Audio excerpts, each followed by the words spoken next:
Assalamualaikum warahmatullahi wabarakatuh.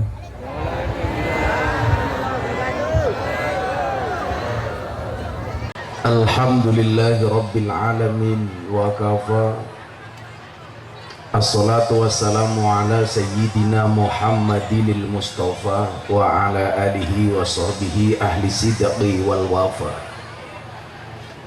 Subhanaka la ilma lana illa ma 'allamtana innaka antal alimul hakim wa tub alaina innaka antat tawwabur rahim. Rabbi shrah li sadri wa yassir li amri wahlul 'uqdatam min lisani yafqahu qawli, amma ba'du. Hadratal muhtaramin, para masyayikh, para kiai, para habaib, tokoh agama, tokoh masyarakat, para sepuh bini sepuh yang sangat-sangat saya muliakan, para pejabat yang berkenan hadir dalam semua tingkatannya, Ibu Wakil Bupati beserta suami, Ibu Ketua DPR, TNI Polri yang sangat saya hormati, segenap panitia pengajian yang saya banggakan, Bapak Ibu kaum muslimin wal muslimat, warga masyarakat Pancajaya Mesuji rahimakumullah. Beli bawang keliru merica, Gus Miftah datang dengan membawa cinta. Asik.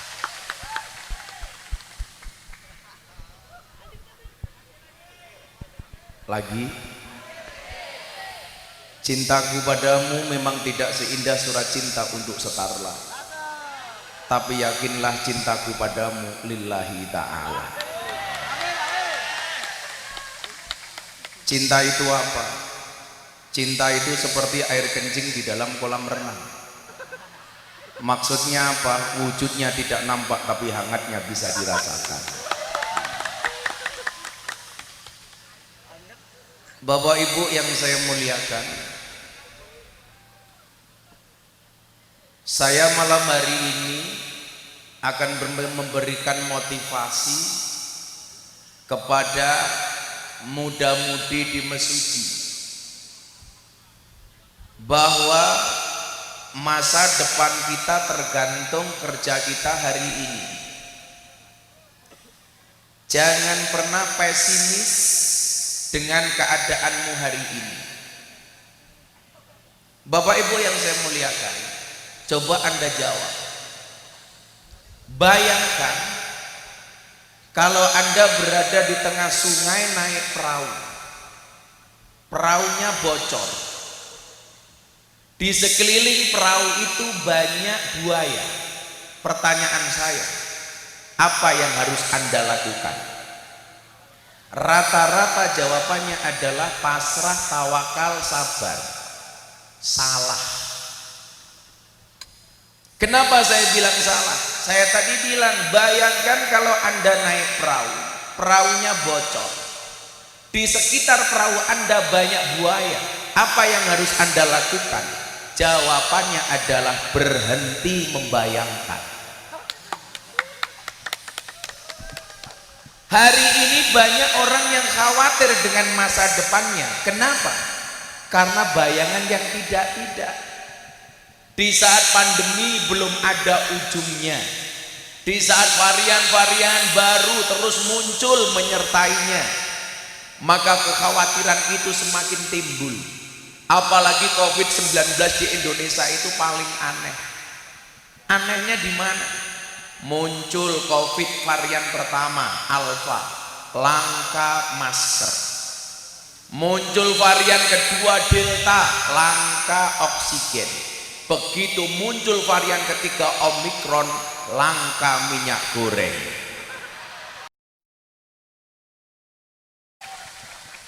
Saya hanya batin, apa hubungannya Omikron dengan minyak goreng? Ternyata hari ini kejawab. Kementerian Perdagangan telah menjual 415 juta liter ke luar negeri. Saya bilang, kalau rakyat susah, mohon maaf, Justru para pejabat ini bisnis mementingkan perutnya sendiri. Ingat saya bilang, hewan yang makan rumput, makan tanaman di sawah itu namanya bajing. Tapi kalau ada pejabat makan uang rakyat namanya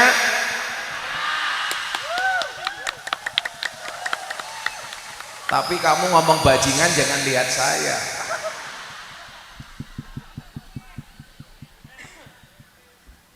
Kemarin sore saya mau berangkat dari Jakarta. Saya banyak wartawan ditanya, Gus, ini ada isu baru. Apa? Katanya akan ada pernikahan antara varian Delta dengan Omikron. Apa pendapat Gus Miftah? Saya jawab, kita doakan mudah-mudahan sakinah mawaddah warahmah. Banyak kali hari ini kita mengkhawatirkan masa depan kita. Disitulah kenapa kemudian saya buat quote. Apa quote saya? Bayangan adalah ilusi buruk tentang masa depan. Daripada kita membuang-buang waktu untuk membayangkan sesuatu yang belum terjadi, lebih baik mempersiapkan diri untuk menghadapi. Kalau kemudian hidup penuh dengan cobaan lumrah, kayak saya ditanya, Gus, kenapa rumah tangga itu rumit? Iya, rumah tangga pasti rumit karena kalau sederhana namanya rumah makan. Makanya di sini banyak ibu-ibu, kalau Anda punya suami, suaminya hanya bikin susah, tolong ajak duduk suamimu, bisikkan kalimat di telinga suamimu, Mas, ini rumah tangga apa rumah duka? Persis pengajian malam hari ini, mejanya kayak meja rumah duka, nggak ada kopinya. Oh, baru datang.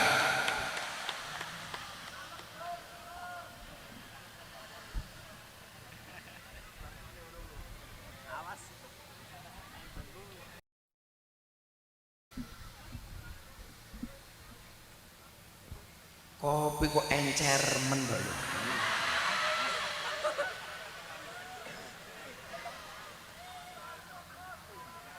Iki malah mau kayak panganan barang iki manganku kepiye?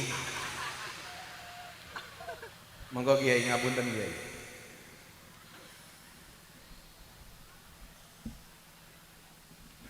Nunggunya lama, datangnya encer. Bismillah. Sangit.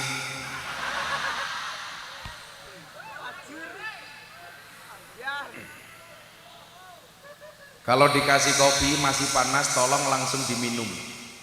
Kenapa? Jangan pernah kamu sesali kopimu dingin, karena ketika hangat tidak pernah kau hargai. Kopi, cowok itu di mata cewek seperti gula di dalam kopi. Kopi tanpa gula rasanya manis, rasanya pahit. Yang salah siapa? Gulanya. Goblok gawe kopi rono gulone. Bikin kopi kemanisan. Yang salah siapa? Tetap gulanya. Bikin kopi kok kebanyakan gula. Itulah cowok di mata cewek. Ada rasanya namun tidak pernah diperhatikan keberadaannya. Cewek itu nggak pernah salah. Apalagi kalau wakil bupati. Nggak pernah salah. Mudah-mudahan wakil bupati panjang umur. Jadi orang sedunia mati, wakil bupati hidup sendiri.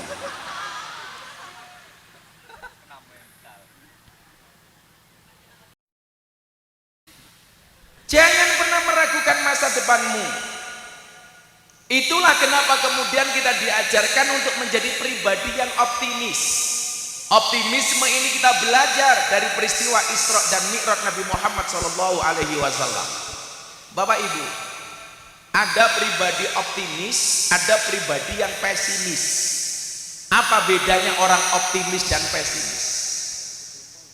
Orang optimis melihat peluang dalam masalah, sementara orang pesimis melihat masalah dalam peluang. Disinilah saya bangga dengan Pak Jokowi. Di saat orang apatis dengan ibu kota negara baru Nusantara, beliau kekeh berangkat ke Kalimantan.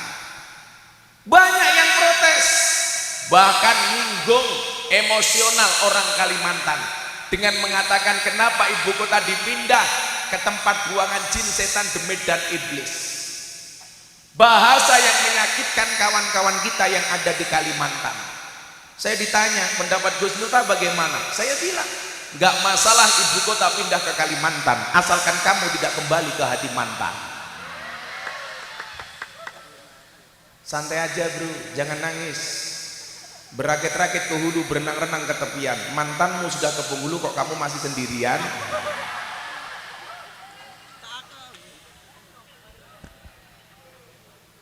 Saya ditanya Kiai, kenapa sih orang move on itu berat? Jawabannya sederhana. Oh, lali ono Pak Dito. Ini wakil Bupati Lampung Tengah, dulu nggak pernah kampanye, cuma numpang saya ngaji. Yang golek gratisan, Cok.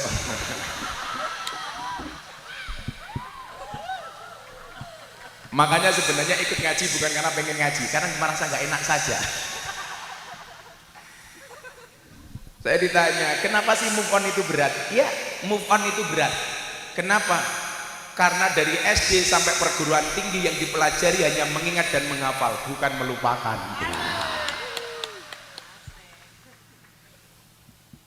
Saya bilang, inilah orang optimis. Presiden yang mempunyai optimisme yang tinggi. Dulu Pak Jokowi kepilih jadi presiden, semua orang meragukan. Belajar dari Pak Jokowi jadi presiden yang dulu seorang tukang kayu.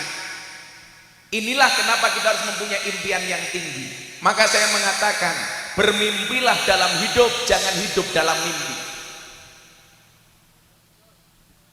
Dikritik lagi ketika camping di ibu kota negara Nusantara titik nol. Seluruh kepala daerah gubernur suruh membawa tanah 2 kilo, air 1 liter. Orang bilang musyrik. Jokowi percaya dengan sajen, Jokowi percaya dengan dukun. Ini akan mengundang kemurkaan Allah. Yang ngomong mengundang kemurkaan Allah itu saya mau tanya, sejak kapan kamu jadi wakilnya Allah? Sok-sokan kayak yang nendang sajen di Semeru yang saya komentari. Ini mengundang murka Allah. Inilah kesalahan kita Bapak Ibu. Satu ayatnya sama, ditafsirkan oleh orang yang berbeda, maka akan menghasilkan pemahaman yang berbeda. Tapi yang perlu diingat kemudian adalah man fassarul Quran bi ra'yih falyatabawwa maq'adahu minan nar. Barang siapa menafsirkan Al-Quran sesuai dengan kemampuannya sendiri, siap-siaplah mengambil tempat duduk dari api neraka. Cara yang paling gampang begini, ada satu peristiwa di depan kita, kecelakaan bermotor, orang tabrakan. Yang melihat tabrakan ini dari 3 kacamata yang berbeda. Ada kiai, ada polisi, ada makelar. Peristiwanya sama, dilihat dari kacamata yang berbeda akan menghasilkan tafsir yang berbeda. Dilihat sama ketua Suriah, begitu ada orang tabrakan, ketua Suriah akan mengatakan innalillahi wa inna ilaihi rajiun. Kiai, semuanya dikembalikan kepada Allah. Yang melihat polisi, tafsir yang berbeda, ini pasti melanggar lampu lalu lintas. Polisi, saya sering bilang, Gus, bagaimana pendapatmu tentang polisi? Polisi sekarang baik. Yang membuat citra polisi jelek itu cuma satu, apa? Polisi ciluk. Lampu merah belok kiri tahu-tahu iya. Masih ada di Mesir seperti itu?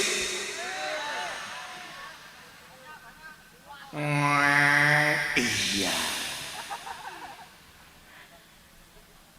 Kalau polisi yang lihat orang tabrakan, ini pasti melanggar lampu lalu lintas, lampu merah. Yang ketiga yang melihat siapa? Makelar. Apa yang ada di penafsiran otaknya makelar? Ini kalau dijual motornya masih laku 50%. Peristiwanya sama, ditafsirkan oleh orang yang berbeda, melahirkan tafsir yang berbeda. Yang perlu dicatat adalah Anda tidak bisa mengatasnamakan wakil dari Tuhan. Kalau orang menafsirkan dengan bahasa seperti ini, menurut Allah justru salah. Kalau Anda mengatakan menurut saya, itu benar walaupun tafsirmu salah. Lah hari ini banyak kenapa orang egois di dalam beragama? Karena menafsirkan seolah-olah dia menjadi wakil Tuhan. Maka kemudian orang yang berbeda dianggap salah. Contoh, sebulan yang lalu saya sempat ribut dengan Ustadz Khalid Basalam. Saya menghormati pribadinya, tapi saya tidak sependapat dengan pola pikirnya. Orang melaporkan Ustadz Khalid Basalam tentang haramnya hukum wayang. Saya menolak. Kenapa? Ini perbedaan fikih. Sama halnya ketika Muhammadiyah mengharamkan rokok, NU menghukumi rokok itu makruh. Apakah bisa jadi delik aduan ke kepolisian? Gak bisa, Pak. Itu perspektif fikih. Saya berbeda pendapat, maka kemudian saya respon dengan kontra narasi yang saya buat. Marah ketika saya bilang, haruskah kuda lumping diganti dengan unta lumping? Haruskah pohon kurma diganti dengan pohon kelapa? Kalau di Mesuji, haruskah diganti pohon kurma dengan sawit? Haruskah nama Nabi Sulaiman diganti karena mirip dengan kalimat Jawa? Maka saya bilang, jenggotmu memang panjang walaupun kamu belum tua. Wajar kalau tidak tahu etika budaya dan tata krama. Kita boleh berbeda pendapat, tetapi mohon maaf, tanpa harus meninggalkan rasa hormat. Yang menjadi persoalan bangsa ini hari ini apa? Setiap orang berbeda pendapat dianggap musuh. Ini nggak fair.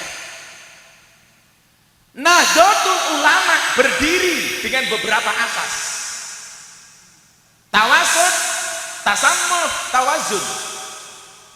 Salah satu karakteristik orang yang mempunyai sifat tasammuh apa? Menghargai orang itu walaupun kita berbeda pendapat. Contoh, saya sempat ribut berbeda pendapat dengan Habib Rizik. Saya bilang, ditanya, Gus, bagaimana konsep Habib? Saya bilang, al-hurmatu khairum minat ta'at. Hormat itu harus lebih didahulukan dibandingkan taat. Sosok Habibnya wajib dihormati, tetapi pendapatnya tidak harus diikuti. Kalau pendapatnya bertentangan dengan nalar kita sebagai orang NU, kita tolak. Tapi bukan berarti kita menghujat orangnya. Hormati orangnya, tidak usah diikuti pendapatnya. Biasa. Maka kalau orang mengatakan Miftah membenci Habib, saya bilang, kalau orang NU diajarkan untuk mencintai Habib, sama halnya Anda mengajarkan bebek untuk berenang. Habib datang ke Indonesia, nggak ada yang menghormati siapa kecuali orang-orang Nahdlatul Ulama. Kalau hari ini kemudian ada bahasa kriminalisasi ulama karena banyak Habib yang ditangkap, saya nggak sepakat. Kalau ada Habib ulama yang berbuat kriminal melanggar hukum, dia ditangkap oleh polisi, ini bukan kriminalisasi ulama, tapi proses hukum terhadap ulama yang kriminal. Kriminalisasi ulama itu kalau mengundang kiai pengajian mulai nggak diamplopi, lah itu kriminalisasi. Melanggar KUHP pasal 378, penipuan. Tahu nggak di Sangoni wakil bupatinya diam, kena pasal turut serta. Disangoni kok Gus, tapi isinya cuma sedikit. Pasalnya beda, 352, perbuatan tidak menyenangkan.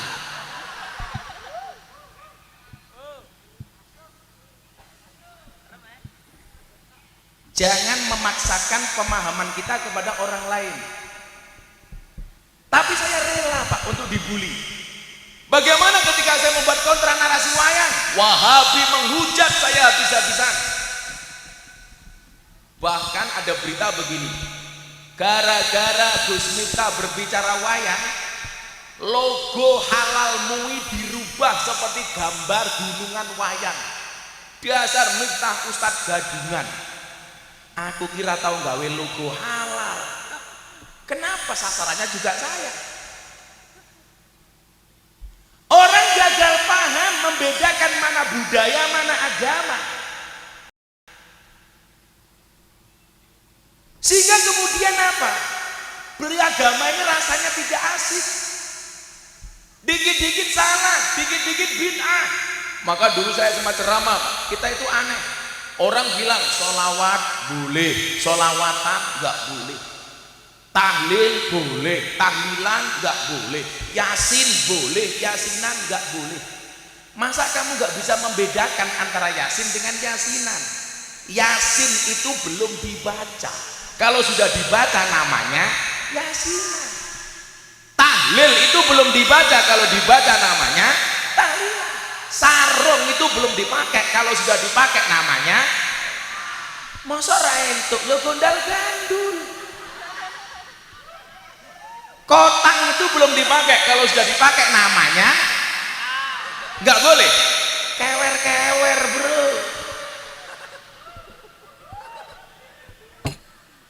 Apa-apa ra entuk. Bahasanya Gus Miftah apa? Dolanmu kurang adoh, turumu kurang bengi, koncomu kurang oke, kopimu kurang kental. Encer apa?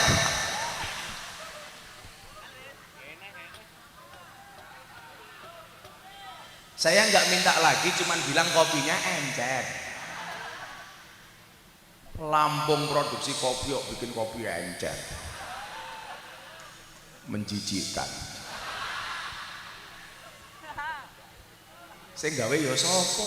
Ketake rondo. Kok malam hari ini banyak banget ibu-ibu pakai jilbab pink ya? Mesti rondo. Iya ngono wis tuwa jilbab pink.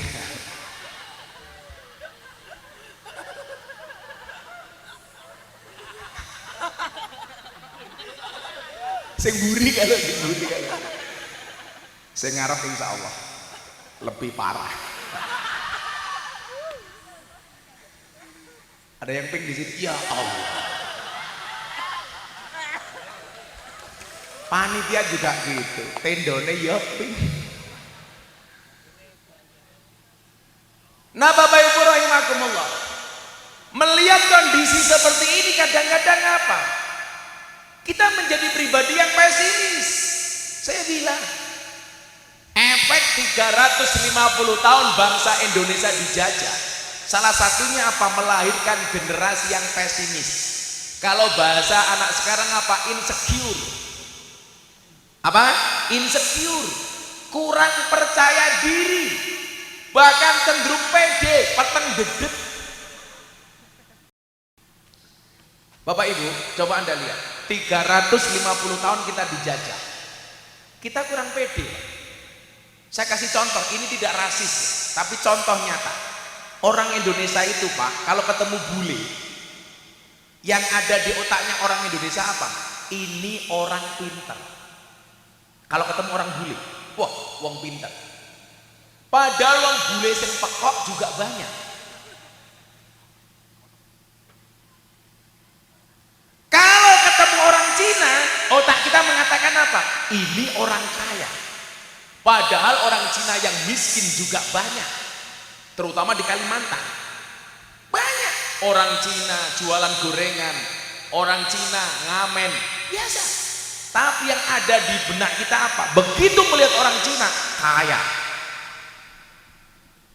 Yang lebih parah lagi apa? Begitu melihat orang Arab, kita mengatakan suci. Saya dulu Bapak Ibu ngejak umrah jamaah nggak bisa ngaji sama sekali.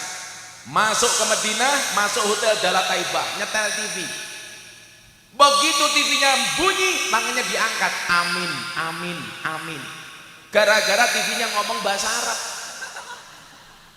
Begitu saya lihat ternyata apa? Berita pemerkosaan.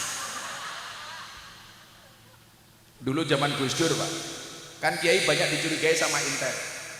Begitu Gus Dur rapat bersama para kiai, Intel datang lihat dari jauh. Gus Dur tahu kalau ada Intel yang melihat aktivitas para kiai. Maka Gus Dur mengatakan kepada kiai yang lain, Pak Kiai tolong mulai saat ini kita ngomong pakai bahasa Arab. Intelnya pulang, ditanya atasannya, hei Intel, apa tadi yang dilakukan oleh para kiai?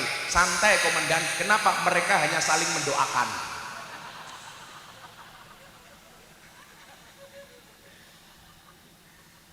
Saya jadi ingat kiai, saya ngaji di Surabaya resolusi jihad. Dalil yang paling populer, hubbul waton minal iman. Selesai pengajian, saya didatangi sama orang, Ustadz, saya kan jarang dipanggil Ustadz. Begitu saya lihat ternyata al-kacong, aliran katok congklak. Kenapa mas? Saya mau tanya satu hal sama anda. Tanya apa? Hubbul waton minal iman itu hadis riwayat siapa? Lakmu mendasku. Sejak kapan hubbul waton minal iman dianggap hadis? Karena yang tanya orang goblok, saya jawab hadis riwayat Muslim. Lah dia tanya, kok bisa Muslim? Ya bisa. Emangnya ada hadis riwayat non Muslim? Ada lagi. Saya ada curhat dari salah satu artis binaan saya, Via Valen. Sorry bro, sorry. Jangan bandingkan saya dengan Mudinya Mesuji ya.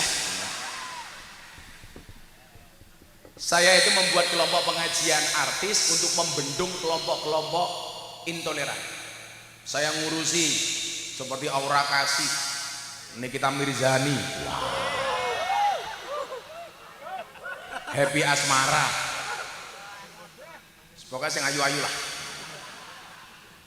Pak Ketua Surya tidak mungkin saya ajak, karena kalau ikut nanti nggak mau pulang. Ditanya sama Via Valen, Beb, saya mau tanya Mbak, apa Nduk? Saya kemarin di demo sama orang, emang kenapa? Gara-gara saya nyanyi di panggung dangdutan lagu Din As-Salam dengan pakaian agak seksi. Saya di demo, Via Valen menistakan sholawat. Pertanyaan Via Valen sama saya, benar nggak Din As-Salam itu sholawat? Saya bilang, inilah gobloknya orang. Tidak semua qasidah itu sholawat, dan sholawat tidak harus berbahasa Arab. Iki ngopo meneh? Oh sing kentel.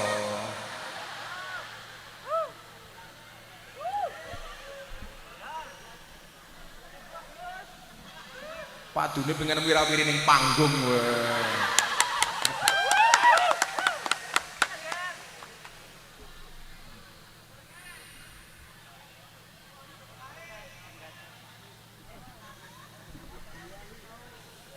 Jadilah orang seperti kopi. Gus Miftah itu kayak kopi, pahit sih tapi banyak yang mencintai. Iya. Ibu-ibu tahu kenapa kopi itu pahit? Karena manisnya kamu habiskan. Iya, tapi bohong. Benar nggak Din As-Salam itu sholawatan? Saya bilang enggak, itu qasidah Arab. Artinya apa coba? Din itu artinya agama, salam itu damai. Berarti boleh bah saya nyanyikan di panggung dangdutan, boleh. Oh sambil ngising saja boleh. Oh bukan sholawat kok. Ibu-ibu di toilet daripada ngelamun yang enggak nyanyi Din As-Salam enggak apa-apa kok. Begitu duduk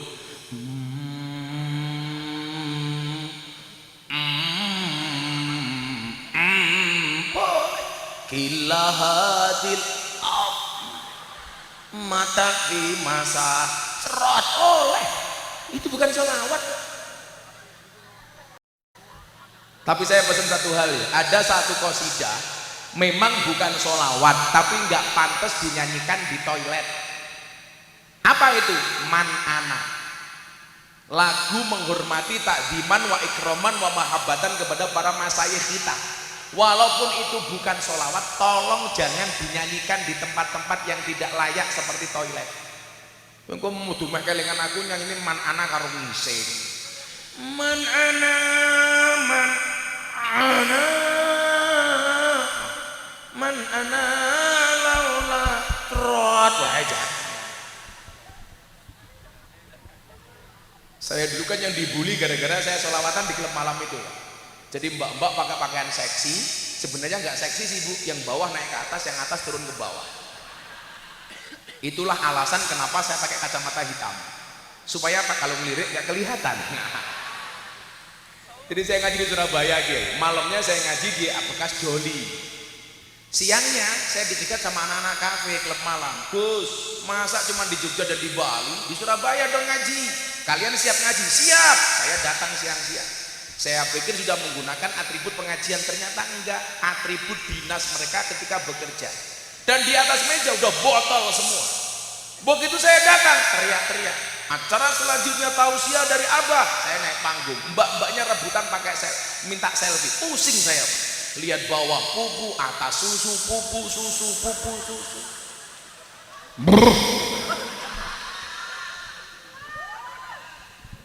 Ya akhirnya memang hidup ini seperti orang diperkosa, mau nggak mau harus dinikmati. Tapi naudzubillah min dzalik, alhamdulillah sampai hari ini saya terjaga.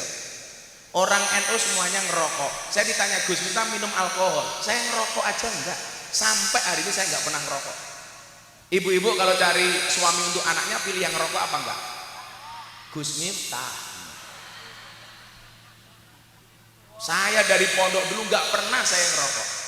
Walaupun kalau kita pujian di masjid yang kami bosok-bosok, sing sapa wong bar mangan orang rokok, padha karo wong sing ora cewek. Harusnya ditambahi sing sapa wong bar salat rawiritan, padha karo wong adus rasabunan. Bahkan kalau kiai-kiai NU ngerokok aja pakai dalil.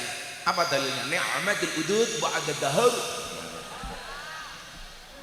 Kalau santri tambahin lagi wa ni'matud dahar ba'da duhul. Saya nggak tahu ngaji ya ora paham. Bapak saya itu kan perokok berat. Saya bilang, Pak, mbok berhenti nggak usah ngerokok nanti mati loh. Dijawab, mati ya sumet meneh lho. Edan ya. Akhirnya saya bawakan buku bahaya merokok, Kiai. Bapak saya langsung berhenti membaca.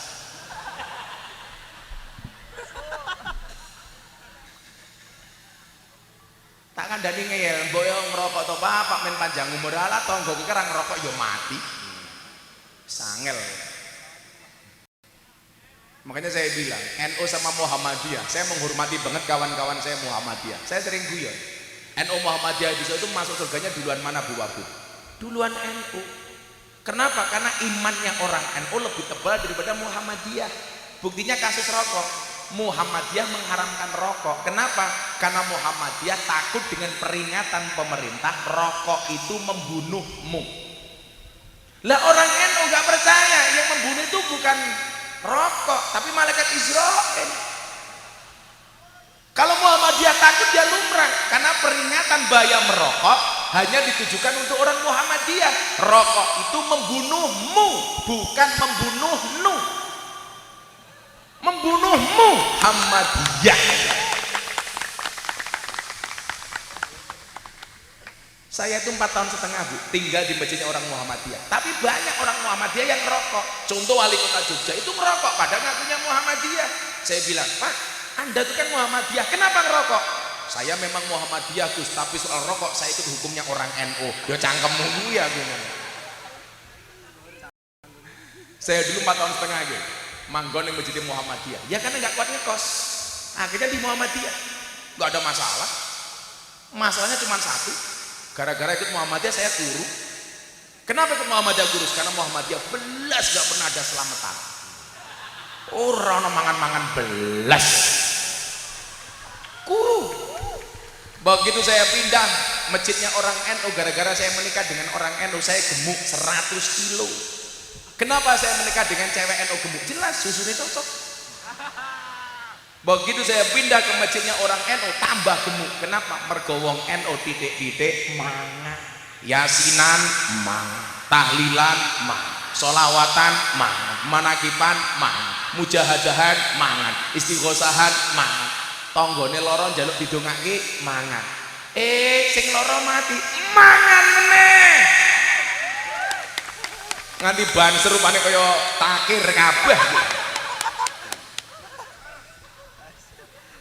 Takir.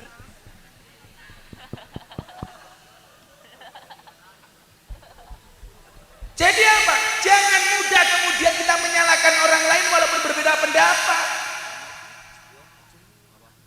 Orang muktalif itu biasa-biasa saja. Toh perintahnya kemudian waktasimu Bihablillah jami'an wala tafarraqu. Berbeda itu boleh, yang nggak boleh berpecah belah. Sah-sah saja.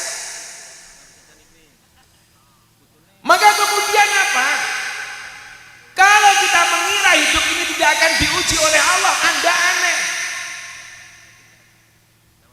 Kalau kita lihat Al-Baqarah 155, apa sih ujian manusia itu? Walanabluwanakum bisyai'in minal khauf wal ju' wa naqsin minal amwali wal anfusi wal thamarat wa basyiris sabirin. Ujiannya apa? Kita akan diuji oleh Allah dengan sedikit ketakutan. Takut apa le? Sing jomblo takut gak bisa nikah. Santai saja. Ar-Rum 21. Wa min ayati an khalaqalakum min anfusikum azwajan. Allah menciptakan manusia berpasang-pasangan. Berarti kalian semua sudah punya pasangan. Allah menciptakan manusia berpasang-pasangan. Itu artinya apa? Kalau kamu tidak punya pasangan, jelas kamu bukan manusia.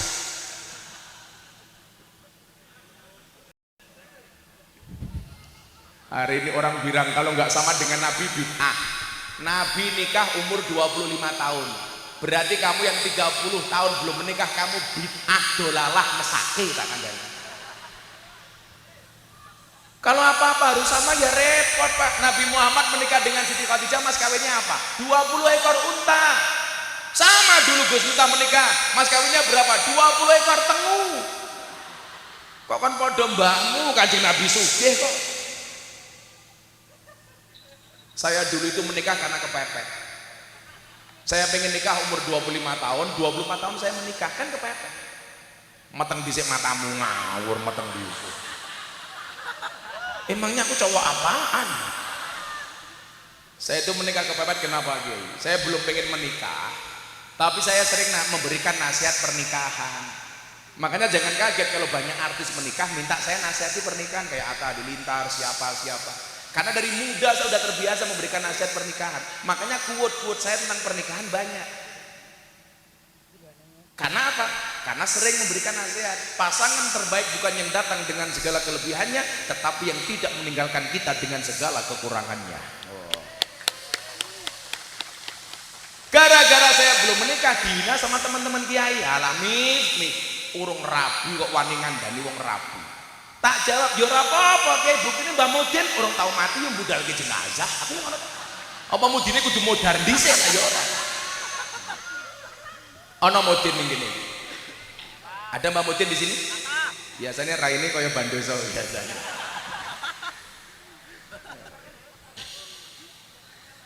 Sangel. Makanya yang muda-muda gak usah takut. Saya nggak berani nikah Gus, rezeki saya belum pasti. Yang belum pasti itu gajimu. Kalau rezekimu sudah pasti, menikahlah. Orang menikah itu membukakan dua jalan. Satu jalan rezeki, nomor dua jalan barokah goblok. Bayi. Ngawur cangkemannya. Diinfo masih.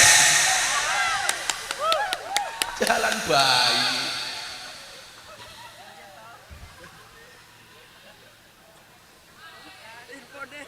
Acara selanjutnya ngicipi kopi kedua.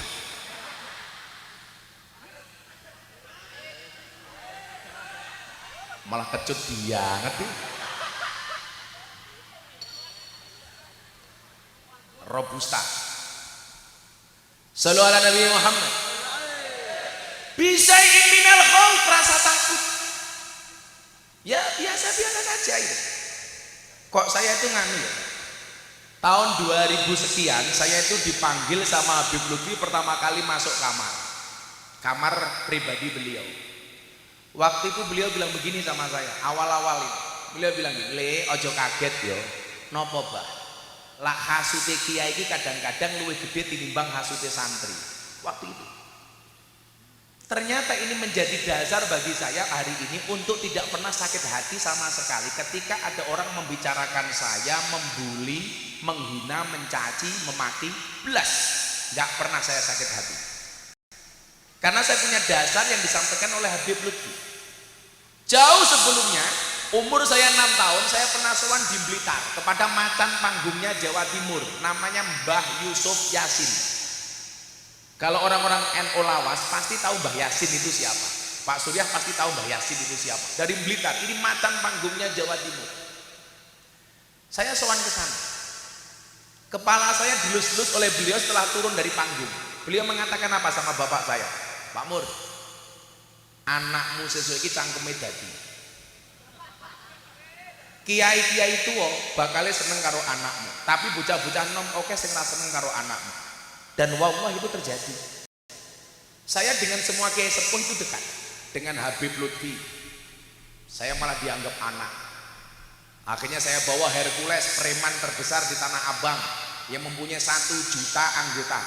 Saya suruh sowan beliau dianggap sebagai adik angkatnya Habib Lutfi, Hercules, yang pernah ditembak matanya nggak mati, dibacok hampir tiap hari.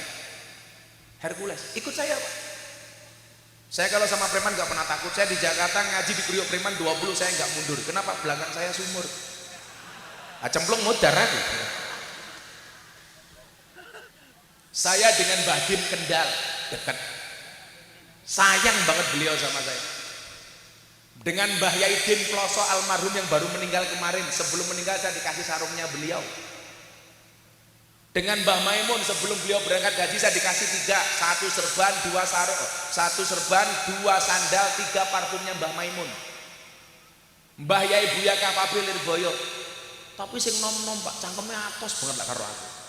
Persoalannya apa? Bukan masalah beda pendapat, tapi beda pendapatan. Karena saya yakin orang sekarang mengatakan Miftah itu nasabnya nggak jelas. Ayo hitung-hitungan nasab karo aku. Saya berani. Saya punya mbah ke-9 di Jawa Timur di Ponorogo, namanya Mbah Muhammad Besari. Kan saya puja kesuma, putra Jawa kelahiran Sumatera. Kalau santri saya banyak yang Indo-Pakistan, bapaknya iblis, ibunya setan. Lawang santri datang ke pondok, saya nggak pernah tahu siapa orang tuanya.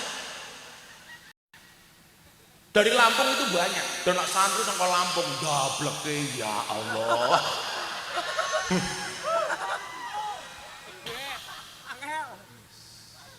mulai wayai. Tapi ya nggak apa-apa, ujian dia itu ya santri sing nakal. Podo karo suami, ujiannya apa? Istri galak. Istri ujiannya apa? Suami kere, kan gitu aja. Kan nggak ada manusia yang nggak diuji. Kenapa Gus? Cobaan banyak. Iya, kalau cobaan pasti banyak. Karena kalau sedikit namanya cobain. Diuji ulang. Ketika saya dibully soal saya ceramah di gereja Pak Ramadan tahun kemarin, ditelepon sama Abah Lutfi, awakmu neng di wonten Jakarta Abah, kapan pulang Jogja? Kalau Abah menghendaki malam ini saya pulang. Yaudah mampir Pekalongan sahur sama Abah. Akhirnya saya berangkat pulang. Baru sampai Tegal sudah hampir imsak, saya sahur di Tegal. Akhirnya sampai dalamnya Abah Lutfi jam 5 pagi. Saya ingin ceritakan bagaimana seorang mursyid, seorang presiden sufi sedunia, Presiden Jatman, Maulana Habib Lutfi bin Yahya Pekalongan. Jam 5 pagi kalau wirid, baru berhenti jam 10 pagi Pak. Jadi beliau itu kalau wirid jam 5 mulai, jam 10 baru selesai. Saya datang jam 5 masuk kamar, ada Mama Salmah istrinya beliau. Saya lihat Abah Lutfi lagi wirid, tasbihnya Pak berpuluh-puluh dengan panjang, subhanallah. Tahu saya datang, wiridnya berhenti, ngajak ngobrol saya. Saya tanya, Bah kok wiridnya banyak banget? Kenapa sih Bah? Kan Abah dosanya udah nggak banyak. Abah itu kan sudah dekat dengan Allah, kenapa kok wiridnya masih banyak? Apa jawaban beliau? Kenapa saya wirid dan pikir banyak? Untuk nambal, untuk mengganti jamaah thorikoh yang ketinggalan wiridnya. Bagaimana kemudian seorang guru bertanggung jawab kepada muridnya? Sampai muridnya kekurangan dzikir dan wirid yang nomboi gurunya sendiri. Apa nggak nangis kita? Beliau setiap pagi melakukan itu untuk nambali semua dzikir murid-muridnya. Dasarnya saya candablek, saya bilang, yang Pak dilanjutkan, tolong saya diwakili. Tomboi Bah. Beliau mengatakan apa? Bah, gimana dengan gonjang ganjing hari ini? Saya dibully gara-gara saya ceramah di gereja. Beliau mengatakan apa sama saya? Lanjutkan. 2 kali peristiwa besar saya dibela sama beliau. Yang pertama, ketika pengajian saya dilokalisasi, dicibir oleh semua orang. Abah Lutfi diwawancara sama wartawan, bagaimana Beb, itu muridnya kok ngawur, menistakan agama, pengajian dilokalisasi. Apa jawaban beliau? Miftah itu bengkel. Yang namanya orang bengkel ya lumrah kalau bajunya kotor. Maka saya bilang, ibarat orang sholat, ada yang jadi imam, ada yang jadi muadzin, ada yang jadi khotib, ada yang mimpin tahlil. Posisi Miftah di mana? Tukang bersih WC dan kamar mandi. Karena saya yakin sekhusuk-khusuknya Anda sholat di masjid, gak mungkin khusuk dan pasti terganggu ketika WC-nya kotor.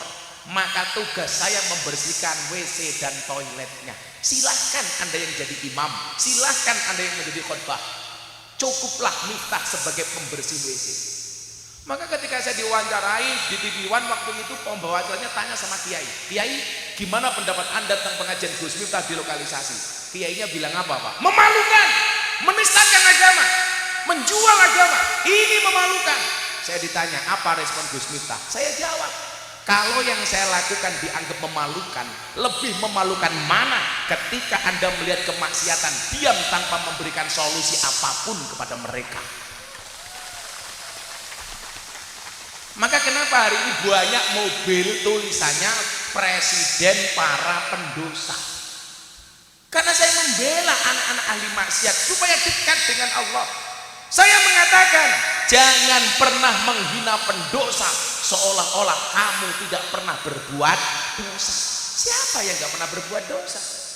Makanya kemarin mobil yang viral di Muktamar itu mobilnya anak-anak santri. Ada gambarnya Gus Miftah, ada tulisannya Presiden para pendosa. Di Emersia kuat-kuat saya banyak dibokong truk. Makanya kemarin saya bilang saya dapat penghargaan 3 hal dari Leprit, Lembaga Prestasi Indonesia dan Dunia. 1, lelang belangkon termahal di dunia saya sumbangkan untuk Muktamar NU di Lampung. Belangkon harga 90.000 bisa terjual 900 juta. Saya 900 juta ini jangan salah, apalagi sarungnya, apalagi isinya.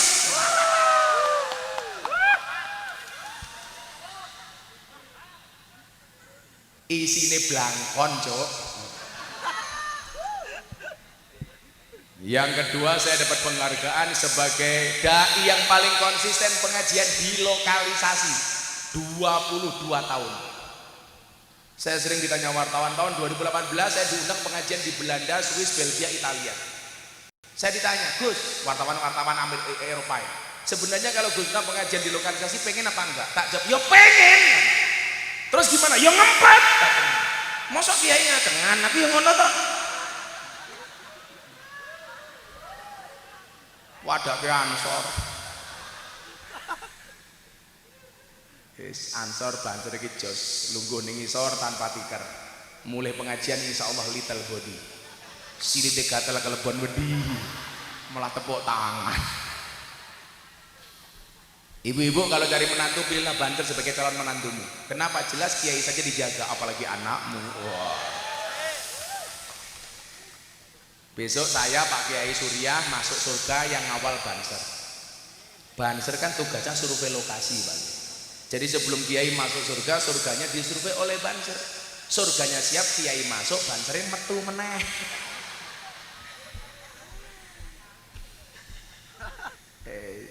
Sing sacet masih diuji.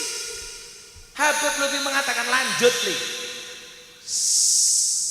Idul Fitri malam kedua jam 12 malam Mbah Dim memberikan hadiah Fatihah untuk saya. Hari kedua siang jam 3 saya sowan beliau. Gus Alam putranya Mbah Dim bilang, Abah ki sayang banget Gus karo awakmu. Lah nopo Gus? Tadi malam Abah itu hadiah Fatihah untuk sampean. Kok tahu-tahu sampean Pak Bedunduk datang. Abah bilang apa? Mbah Dim ngendikake dalam kitab Ihya itu ada cerita Mesir itu pernah dilanda kemarau panjang. Ada sekian ulama berdoa minta hujan dan istisqa, nggak ada yang diijabah oleh Allah. Di situ ada satu ulama yang dianggap edan, dianggap kentir, dianggap orang waras, dianggap orang alim, dihinakan sama ulama-ulama itu. 27 ulama berdoa, nggak ada yang udan. Akhirnya sing dianggap edan ki ndonga malah udan. Lah Mbah Den ki ngendikan gegek sing edan ki awakmu, Gus. Kita tuh gampang banget kok menghina orang. Padahal kiai semuanya itu punya mazhab masing-masing, falikuli syai'in mazhab. Saya bilang, saya itu enggak ngalim. Tapi saya punya prinsip qalilum minal yaqin khairum min katsirin minal ilmi wal amal. Kowe duwe titik yakin manfaat kuwi luwih apik, Ger. Tanimbang kowe duwe oke tapi ora ono manfaate blas. Gusmi Kiai Hamid Jazuli Al-Mafurlah. Beliau mengatakan apa? Ngalim kuwi penting tapi orang jamin. Siapa yang bisa jamin? Kalau Anda mengatakan Miftah tidak alim, harusnya Anda malu. Kowe sing ngalim sapa? Saya enggak ngalim, Bro, tapi tiap hari ada orang masuk Islam melalui saya. Orang Australia, orang Belanda, orang Amerika. Saya ceramah di gereja, 1 minggu kemudian ateis satu keluarga di Amerika menyatakan syahadat melalui Gus Miftah. Lah gue sing ngalim sapa? Deddy Corbuzier belajar Islam 15 tahun sama semua kiai pintar, enggak nyantol, karo wong goblok nyantol. Saya ditanya sama Deddy harus bisa jawab. Prinsip saya satu, masuk gondrong kalah karo gundul.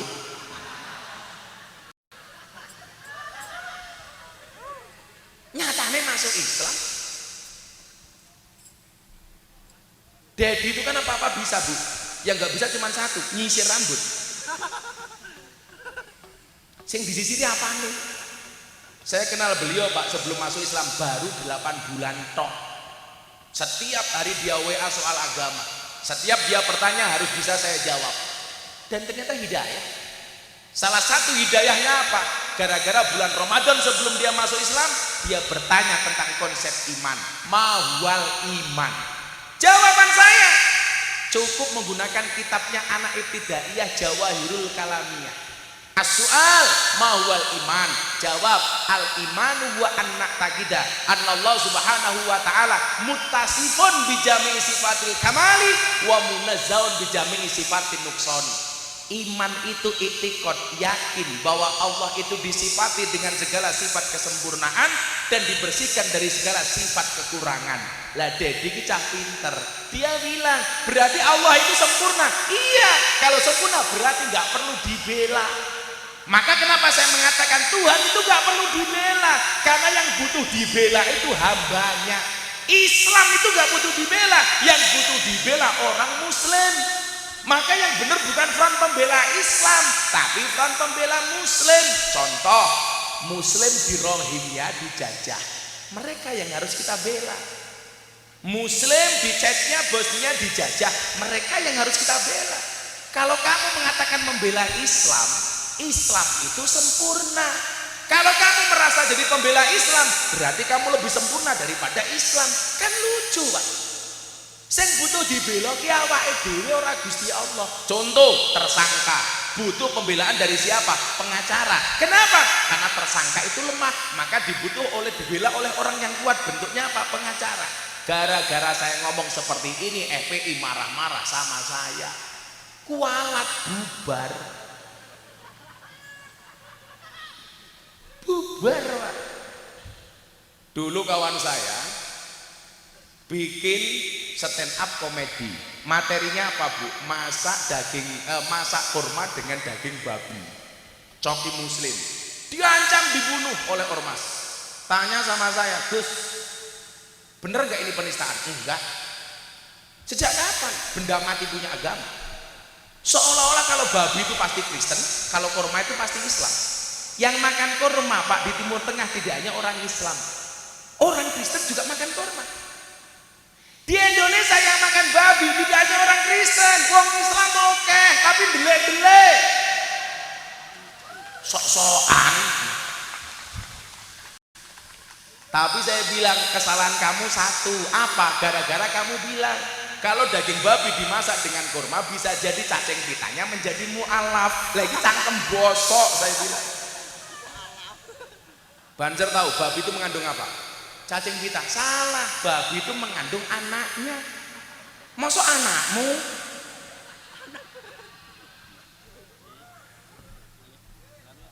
Bisa iminal khauf, kita diuji oleh Allah dengan ketakutan-ketakutan. Waju, kelaparan. Biasa. Jangan nom-nom, gak usah khawatir. Saya sering bilang kalau kamu meragukan rezekimu, belajarlah dari penyanyi dangdut. Penyanyi dangdut itu makhluk spesial. Kenapa? Dia mampu bertahan hidup hanya dengan organ tunggal.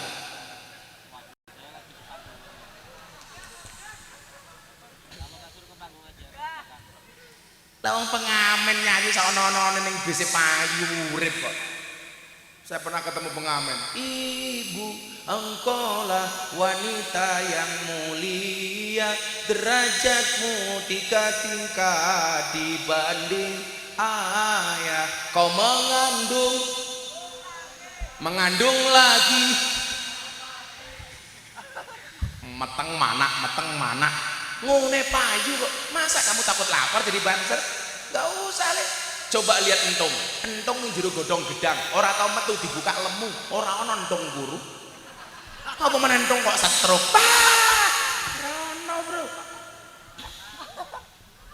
Betul Bu Abu? Ora ana. Lagunya anak kecil Pak ya, yang paling saya sukai satu. Cicak-cicak di dinding, diam-diam merayap, datang seekor nyamuk, hap, lalu ditangkap. Kowe dadi bantu, dadi ansor, dadi anak-anak di sini malah khawatirkan rezekimu kalah karo cecak. Cecak itu merayap di dinding. Alat mencari rezekinya hanya lidah, ilat. Rezekinya terbang, wujudnya nyamuk. Itu seharusnya cecak protes sama Allah. Gusti, jenengan mboten adil. Kula ora iso mabur, kenapa rezeki saya mabur? Tapi mekanisme keadilan Tuhan berlaku. Pertanyaan saya, cecak yang mendatangi nyamuk atau nyamuk yang mendatangi cecak? Nyamuk yang mendatangi cecak. Datang seekor nyamuk, hop, lalu ditangkap. Begitu nyamuk terbang, duk. Persis tak ajar ndasmu persis. Lawang ayatnya jelas kok, wa ma min dabbatin fil ardi illa 'alallahi rizquha. Maka kemudian dikatakan apa? Asyakku birizki, asyakku birazik.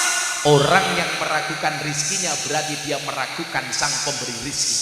Ayo katakan, Bapak Ibu, wong Pancajaya jenengan jawab. Anda hidup di dunia atas maunya sendiri atau undangan Allah? Atas kemauan sendiri atau diundang oleh Allah? Kalau diundang oleh Allah, siapa yang bertanggung jawab atas hidupmu? Allah. Gampangnya begini, saya datang ke panca saya, kemauan saya apa undangan panitia? Panitia, makanya saya nggak perlu mikir amplop.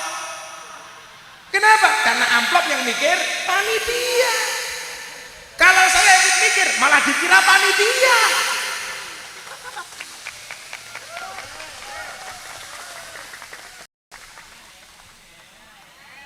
Jenengan diundang selamatan sama Bu Abu, orang usah mikir berkat. Soalnya berkat urusannya sing ngundang Bu Abu. Kewajibanmu mangkat meski keduman, asalkan nungguin ra pindah-pindah. Lalu gue pindah-pindah malaikatnya mau medase, Bro. Maka dikatakan apa? Hubbul intikal alamatul konyol. Wa nafsi minal amwal. Orang takut kehilangan uang. Pak, Bu, ingat, tidak semua orang punya gaji, tapi semua orang punya rizki. Gus Miftah itu gak punya gaji, tapi ada rizki. Apa bedanya gaji dengan rizki? Beda, Bu. Gaji itu bulanan, rizki kapanpun bisa datang. Gaji bisa salah alamat, rezeki nggak mungkin salah alamat. Gaji itu ada selipnya, rezeki nggak ada selipnya. Gaji bisa tertukar, rezeki nggak mungkin tertukar. Gaji karena kerja, rizki karena kedekatan kita dengan Allah Ta'ala.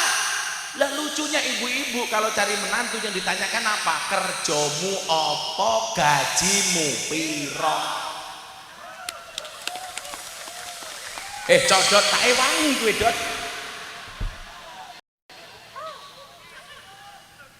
Piye to mbok-mbok anake dipacari wong tuane ikhlas. Dirabi tenanan wong tua malah ngel-ngel. Coba kalau pacaran Bu, anaknya tak jak ning wae gambas. Delok mani gajah, mangkat. Bu, anaknya tak jak ning pantai, mangkat.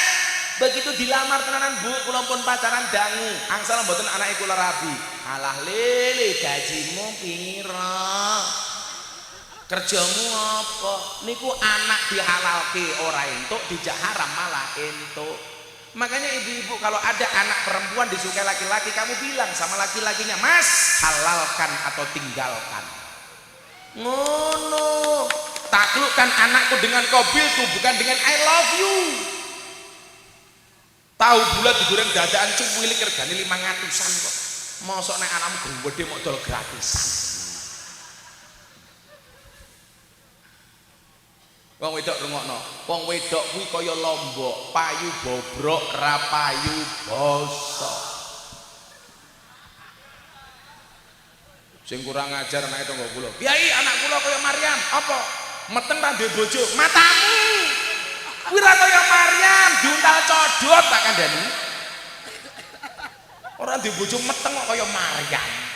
Maryam itu keakbarane Gusti Allah, cuma padake karo anakmu. Ada-ada saja. Ayo le, urung duwe gaji rabi. Aku mbiyen rabi ra duwe apa-apa. Seneni karo maratuaku. Kowe ora wani ngrabi anakku ora duwe apa-apa, modalmu apa? Saya bilang kelebihan saya satu, kekurangan saya juga cuma satu. Kelebihan kamu apa? Banyak kekurangan. Kekuranganmu enggak punya kelebihan, modar aku.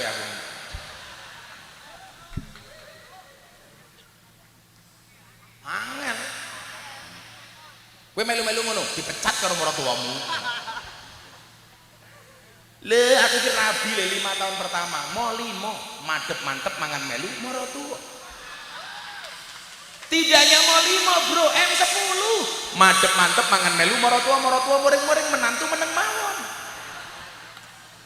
Akhirnya M15 madep mantep mangan melu maratua muring-muring menantu meneng mawon, maratua mati menantu melu marisi. Maratua pun jawab apa? Le M1 apa pak? Matamu.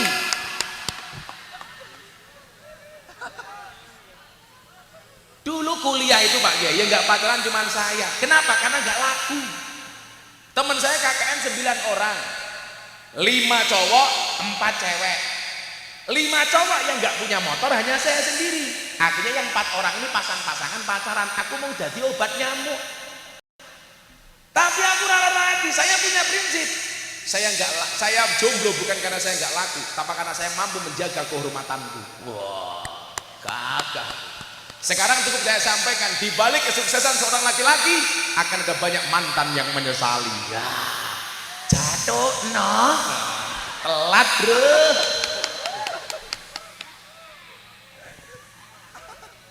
Kan kalau laki-laki jelas, di balik kesuksesan seorang suami ada doa dari seorang istri, betul? Itu artinya semakin banyak istri semakin banyak yang mendoakan. Setuju ibu-ibu? Betul apa salah bu? Salah. Itulah cowok selalu salah di mata cewek. Iki nganggo ping yo cengengesan bae. Lemune.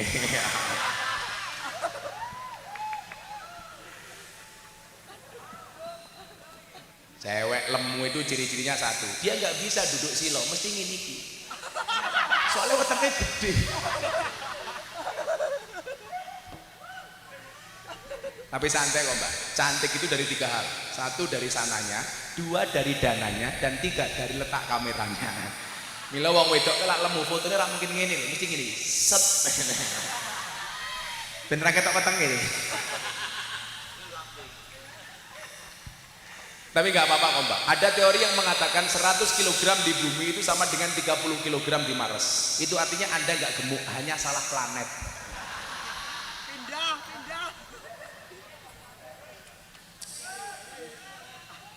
Kok mau manis men ya? Minta air putih dong. Mau ombe dulu panitia ujian. Mboten Pak, saya nggak minum saya nggak minum ini. Saya minta. Sorry ya, bukan cangkem murahan ya.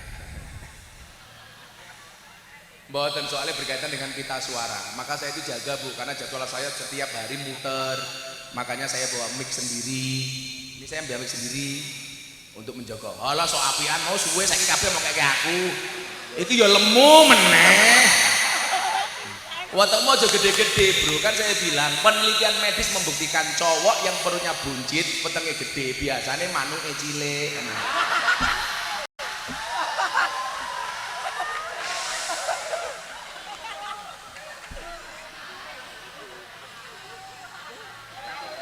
Kayaknya dibuka mau kayak pentil.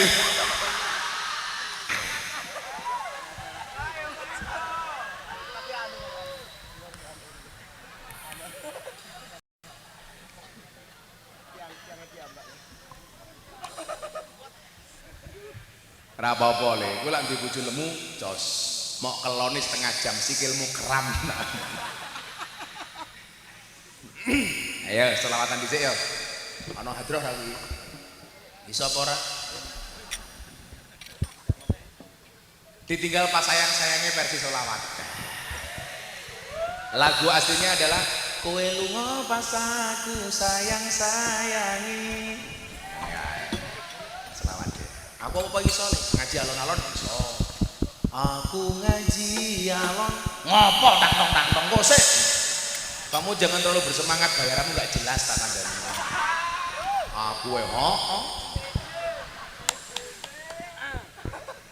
Aku ngaji alon mergo sadar aku sapa santri sing nakal ra iso apa. Aku ngaji alon mergo sadar aku sapa ahli maksiat sing kakean dosa. Bapak-bapak mesuci yang ngono. Aku mundur alon mergo kowe ra gelem kelon.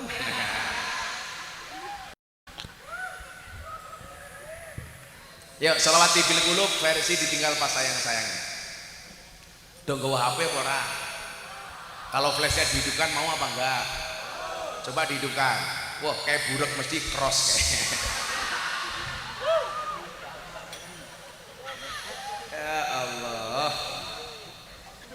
Ya HP-nya dihidupkan yuk untuk mesuci yuk. Mudah-mudahan kita semuanya mendapatkan terangnya Nabi Muhammad. Amin. Yang nggak punya HP cangkemnya merenges. Men kita padang. Kok mau ngeloro yang bawa HP? Semuanya diangkat dong. Yo. Apa lampunya pateni? Yo. Wi digebuki lampunya wi.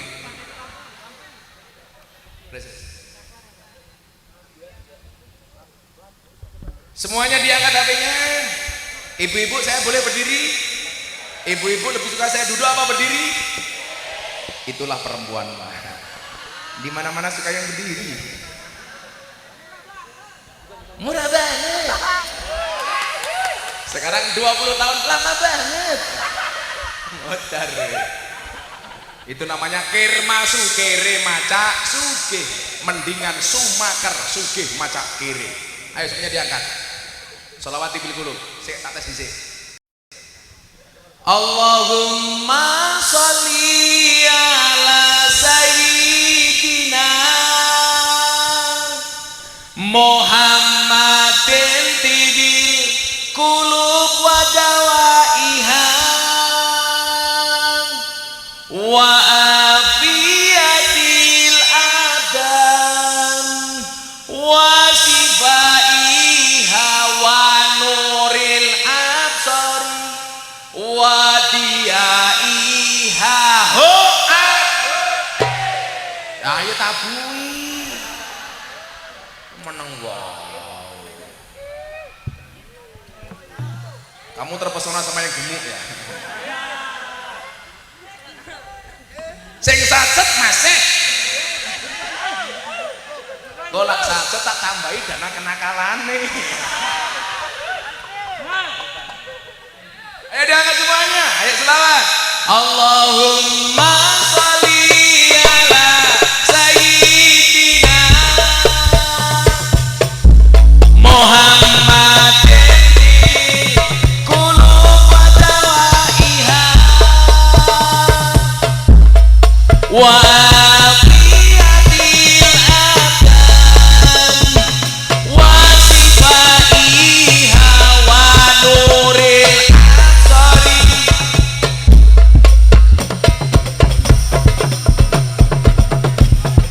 Kowe lunga nalikane adzan kae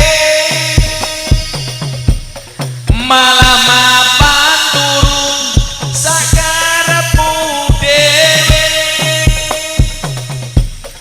nuruti hawa nafsumu engko lupakan Tuhanmu mengejar dunia lupa akhiratmu.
wa afiyatil adan wa sibaiha wa nuril absari wa diyaiha wa nuril absari. Sallu ala Nabi Muhammad. Alhamdulillah. Inilah Islam Nusantara, solawate podo tapi carane nganggo cara budaya, ora apa-apa. Mau solawat lagi? Wis lagune wong NU, lagune wong NU. Sholli wa sallim iman ala mada sholli iman lebih kenceng lagi wal ali wal biman wal ali wal ashabi man qad wahada bareng-bareng sholli iman Allah Allah sholli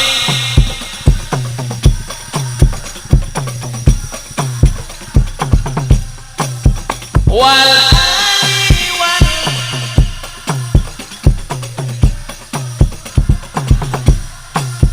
wal ali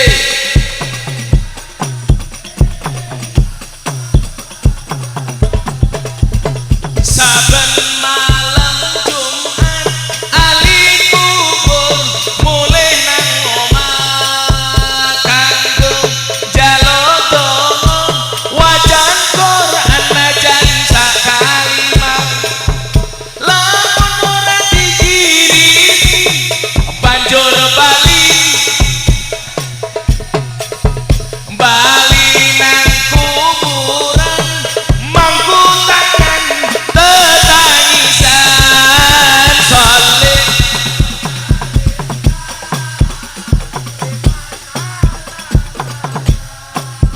sholli iman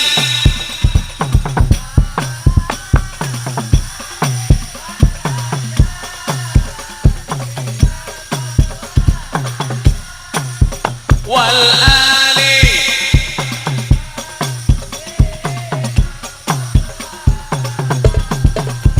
kebacot damanan ger hana turunku kowe ora wirang padha mangan tinggalanku lamun aku bisa bali ning alam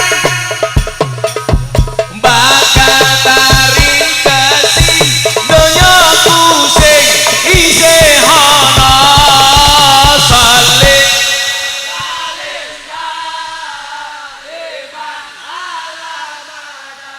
Allah sholli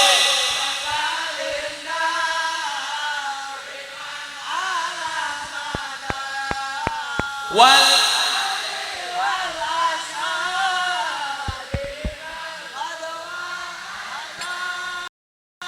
wal ali.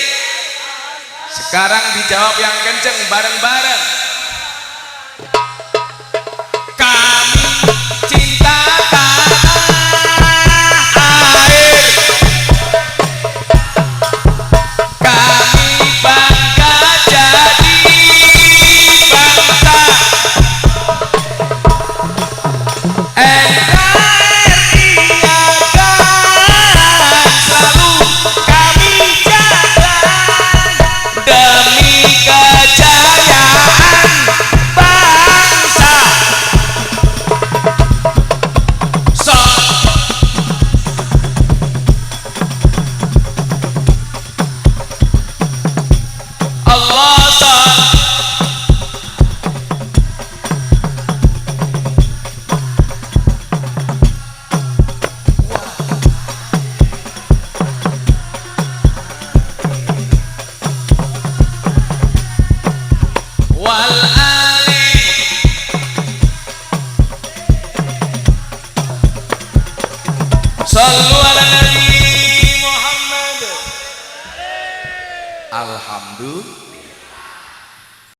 Lambune mati, pengajiannya rampung nggih.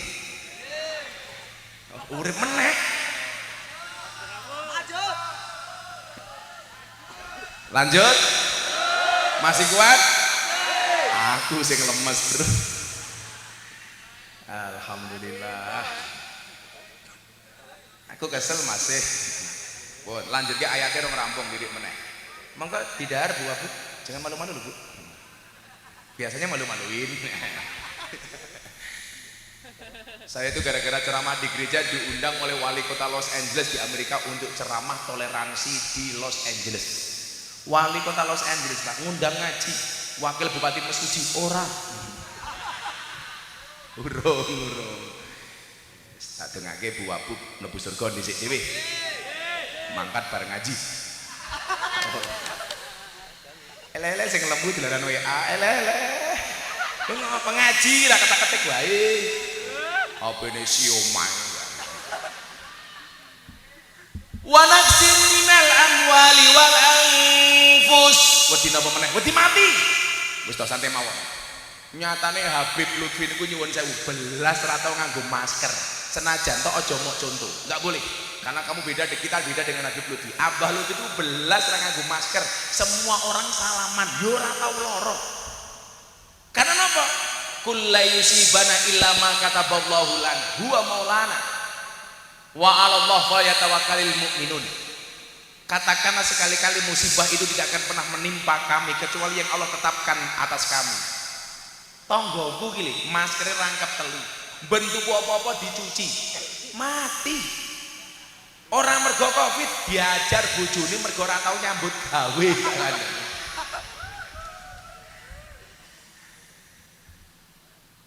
Santai. Covid insya Allah berlalu. Amin. Mudah-mudahan Mesuji segera normal. Ramadan normal. Besok bodoh normal. Amin. Maka kemudian wal angkusi wasamarat tandur ora panen.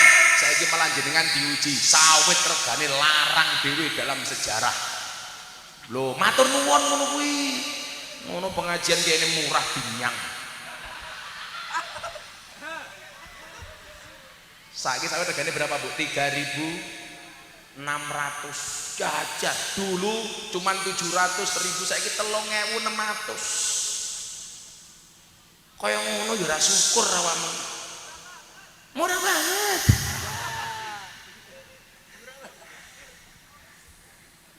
Ayo.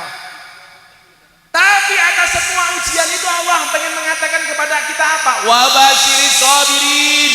Berikanlah kabar gembira bagi orang-orang yang bersabar. Gus, sabar enten watese napa mboten sabar ra duwe wates, sing duwe wates mung Lampung Tengah. Sing duwe wates mung Lampung Tengah. Mesuji ra duwe wates. Maka apa? Ketika kita dikasih ujian oleh Allah yang berat, Allah tidak pernah memerintahkanmu untuk mencari jalan keluar hingga benar, tetapi Allah memerintahkanmu untuk sabar dan sholat. Gembok tidak pernah dibuat tanpa kunci, masalah tidak pernah dibuat tanpa solusi.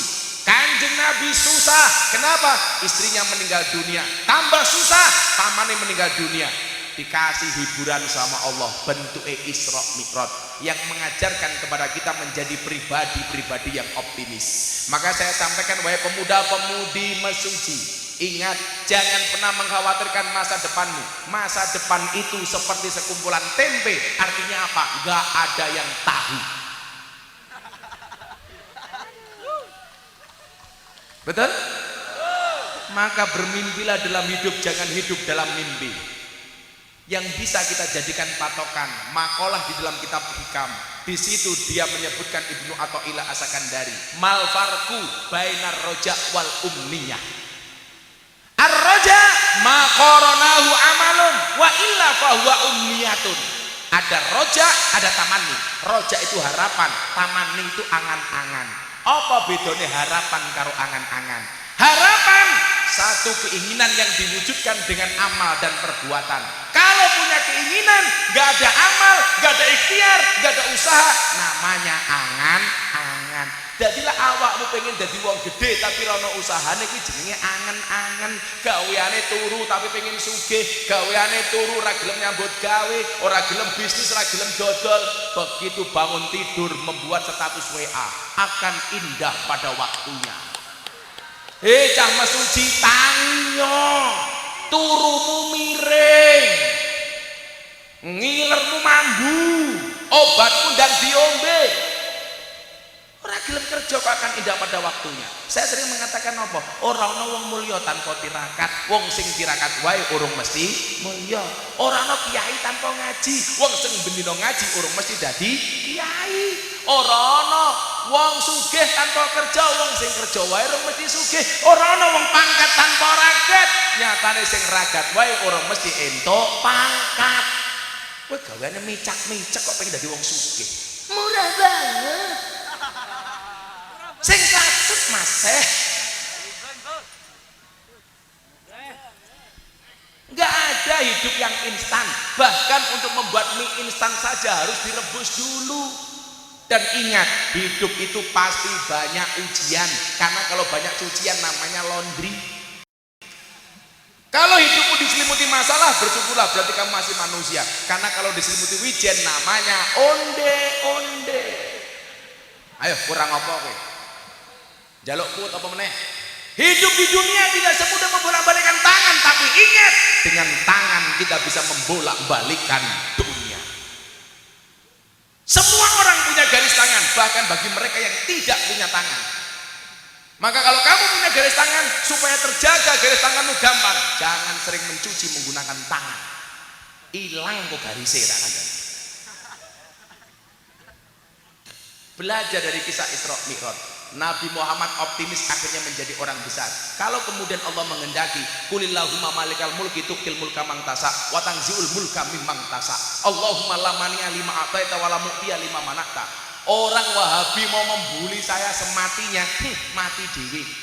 Saya dibully 27.000 komentar mencaci maki, nggak sakit hati. Kenapa? Komentarnya nggak saya baca. Ngapain? Miftah ceramah di gereja kafir, gampang, sahadat meneh, apa? Saya itu los Pak. Makanya Pak Kiai, saya dijazahi guru saya. Le, kowe lak pengen atimu ayem, patang perkara wacanan sadurunge kowe turu. Ini tiap malam saya baca 2 buku. Takkan dan semuanya. Kenapa saya itu nggak pernah sakit hati? Dipikir-pikir kok malah mati. Saya punya prinsip begini, nggak usah mikir omongan orang, wong yang ngomong saja nggak pakai mikir. Betul? Nggak usah digagas. Wong saiki cangkem karo silit, kuwi luwih jujur silit. Sing metu saka silit wong entut, sing metu saka cangkem macem-macem fitnah, iri, benci. Halah. Wong wedok rumono kupingmu. Sing lanang golek sawit ning kebon, sing wedok senam wae.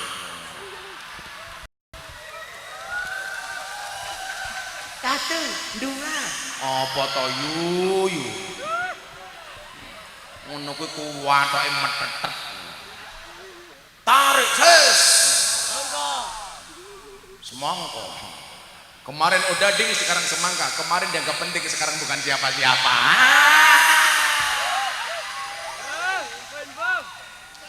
Saya itu Pak Surya, kalau quote saya dibuat buku, lebih dari buku. Makanya tadi yang penghargaan ketiga saya itu apa? Selebriti yang paling banyak wajahnya dilukis di bokong truk. Sampai Pak Kiai Said itu menjuluki saya wali bokong truk. Karena truk banyak yang gambar saya, yang paling menyedihkan satu, mobil sedot WC. Gambari Gus Miftah. Tulisannya, ya Allah, silitmu adalah rezekiku. Tobiat. Iki sayang apa ngenyek aku. Tapi ekspresi, Pak. Saya kemarin dapat kiriman truk dari Kalimantan. Dari Sampit. Gambarnya Gus Miftah. Truk. Gambare Gus Miftah ning kono ana quote-nya. Bisa jadi dosamu sebesar kapal, tapi yakinlah ampunan dan maghfirah dari Tuhanmu lebih luas dibandingkan lautan. Saya itu pokoknya apa-apa jadi kuat. Beneran. Jangan pernah susah jadi orang gemuk. karena cewek gemuk lebih disukai dibandingkan cewek seksi. Kenapa? Cewek seksi hanya fokus kepada penampilan, tidak pernah fokus kepada perasaan. Hidup cewek gemuk. Tapi kalau cowok yang disukai yang kurus kayak saya, kenapa? Makan saja tidak tambah, apalagi pasangan. Iya.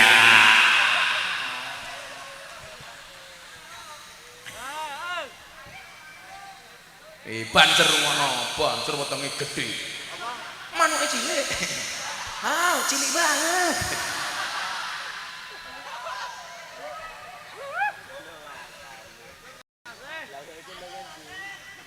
Allahumma la mani'a lima a'taita. Kalau kemudian Allah sudah ngasih, nggak ada orang bisa nolak, Pak. Saya tanya begini, Pak, nyuwun sewu. Viral itu Pak Dito, aku tak takut. Penggiat medsos. Viral itu bisa didesain apa enggak? Enggak bisa, Pak. Contohnya capres sudah bikin baliho di mana-mana, tetap nggak viral, Pak. TikTok, data TikTok seminggu yang lalu, tokoh publik yang paling terkenal di medsos. 1. Ganjar Pranowo di TikTok. 2. Gus Miftah. 3. Erick Thohir. Nyuwun sewu, Anies Baswedan. 4. Erick Thohir. Ridwan Kamil, Caimin, 10 besar yang bukan tokoh politik hanya saya sendiri, Pak. Liane gubernur, DPR, ketua MPR. Miftah bukan partai politik, nomor loro, paling populer di TikTok, hashtagnya paling banyak. Maklum, presiden para pendosa. Rakyatnya siapa? Dito, Wabid Jawa Lampung Tengah. Lagu Jawa ngeresake. Nyalon bupati mau nunut ngaji dadi tak ngandani. Orang modal pada akhirnya. Viral tuh nggak bisa didesain nih, nggak bisa. Deddy Corbuzier bilang sama saya, ente itu orang unik. Unik gimana? Biasanya orang viral langsung hilang. Lah kamu loh viral berulang-ulang. Kenapa? Allah ngersaki wala mu'tiya lima manata. Kalau kemudian Allah sudah menolak, nggak mungkin manusia bisa kasih. Maka yang perlu kita lakukan apa? Pantaskanlah amalmu di hadapan Allah, maka Allah akan memantaskan hidupmu. Saya kira gelasnya wis resik. Mau dikasih teh, mbuh teh atau kopi, mbuh cair apa kental, atau mau dikasih soft drink, atau mau dikasih es buah, selama gelasnya bersih semuanya bisa masuk. Kenapa? Karena wadahnya sudah siap. Tapi kalau gelasnya kotor, ono teh ya teh ra gelem mlebu, ono kopi ini nggak mau masuk. Kenapa? Karena gelasnya kotor. Maka yang harus kita lakukan apa? Bersihkanlah gelasmu. Karena kalau gelasnya kotor, dipaksa dimasuki minuman, yang terjadi apa? Mubadir, muspro nggak bisa diminum. Kenapa? Karena gelasnya kotor. Maka yang perlu kita lakukan apa? Bersihkanlah diri, bersihkanlah hati. 4 hal yang saya baca kalau mau tidur. Ya Allah ya Rob, ampuni dosa saya. Al-Fatihah. 1. Yang kedua, ya Allah ya Rob, ampuni dosa kedua orang tua saya. Al-Fatihah. Yang ketiga, ya Allah ya Rob, ampuni dosa orang yang mencintai saya. Al-Fatihah. Yang keempat, ya Allah ya Rob, ampuni dosa semua orang yang membenci saya. Al-Fatihah. Itu tiap malam. Aku ra diloro ati. Sampai istri saya bilang, jangan-jangan abah itu seperti pohon pisang. Maksudnya punya jantung tapi nggak punya hati.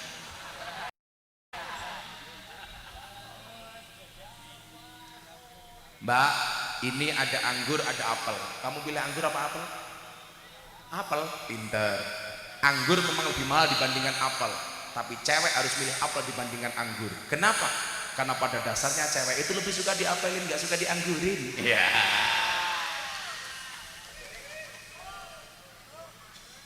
Masuk masih.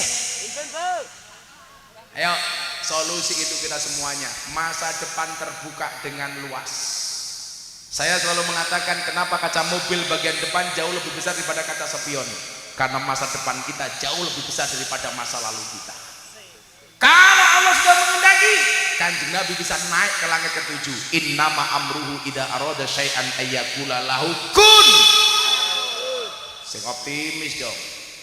Idza arada syai'an ayyakula lahu kun. Kun. Kalau Allah sudah kasih kun fayakunnya. Saya dulu ngaji di lokalisasi sudah 15 tahun nggak ada yang lirik. Tahu-tahu saya pengajian di Bali, ada wartawan radar Bali pakai HP direkam.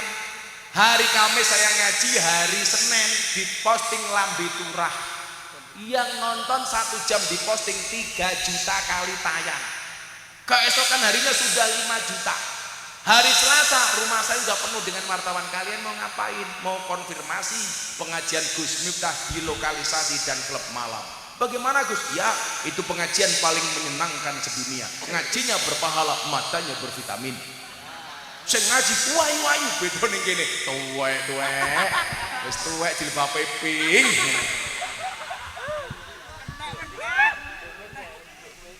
Lah kayak gitu Pak, di medsos dipotong.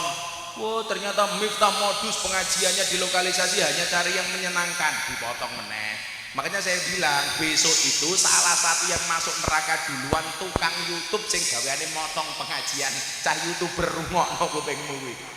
Gawane medhot-medhot sengit aku. Aku ngaji karo Nikita Mirzani ning Cirebon, tak ajak ning muktamar NU ning Lampung. Wah, beritane Gus Miftah pacaran sama Nikita Mirzani.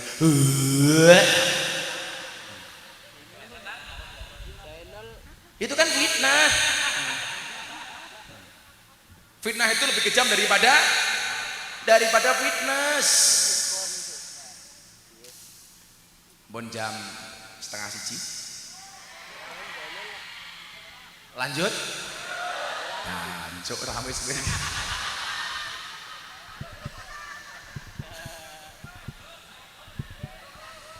Panyuwunan saking panitia jariah pembangunan Masjid Al Muhajirun.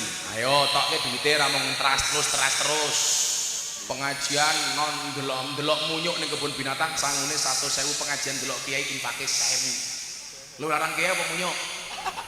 Ngomong munyuk bialang pisan ya. Ayo semuanya uangnya dikeluarkan, kita selawatan bangun Masjid Al Muhajirun. Mudah-mudahan sing kersa ngetokke duit nggih masjid insyaallah uripe makmur. Rezekine nambah, utangnya lunas, lah dibayar. Ayo panitia siap-siap. Aku tak melu nyumbang ini, diris kaskuris. Ora nyumbang delok kowe, wah kiai ini Tony Boster, paton muni ndokose banter. Ayo panitianya mana panitia? Ayo. Bu Piroi. Kurang tambahi. Kurang matamu. Kowe mung 1.000 enggak ya. Kowe sing tuwa-tuwa ya ngono 1.000 leboke kotang, hati-hati. Dhuwit 1.000 gambare Patimuran nyekel pedang, mau leboke kotang diacoki susumu.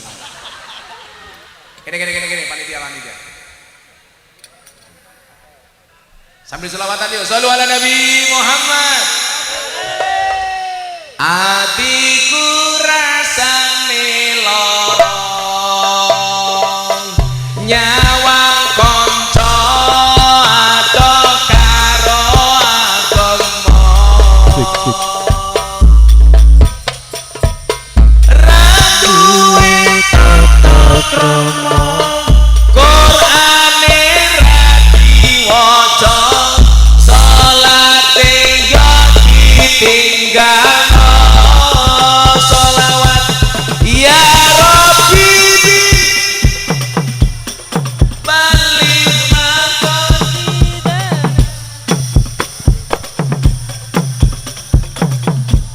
ya wasi'an wal habib turja safa likulli haulin minal ahwali muhtar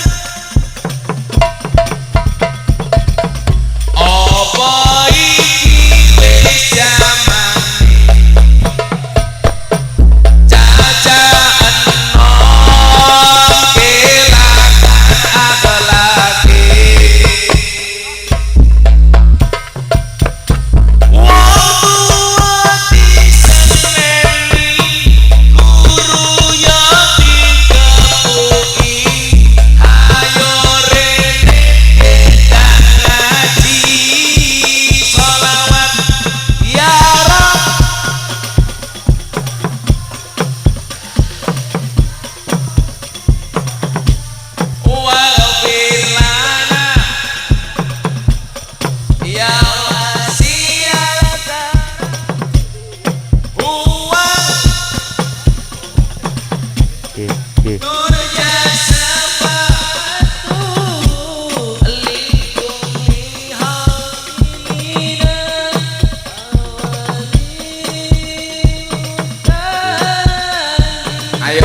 huwa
sekali lagi hadrohnya berhenti yang kenceng untuk semua hajat kita bangun masjid.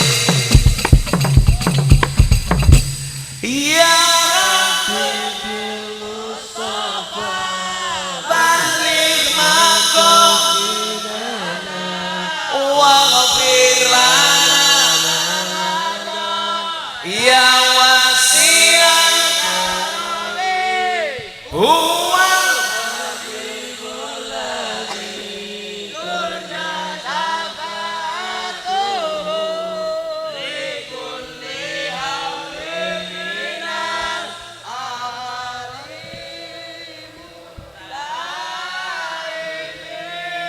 Sallu ala Nabi Muhammad.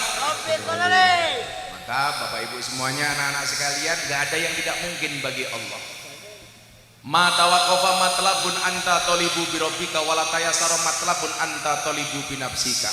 Tidak akan pernah terhenti sebuah permintaan ketika kamu sandarkan permintaanmu hanya kepada Tuhanmu, dan tidak akan pernah menjadi mudah sebuah persoalan ketika kamu percaya dengan kemampuanmu. Semua yang disandarkan kepada Allah, insya Allah Allah yang akan memberikan solusi terhadap semua masalah yang kita hadapi. Amin Allahumma amin. Sampun jam 1:30 pengajian rampung, Pak Surya ndonga. Matur nuwun. Ngeyel tak santet.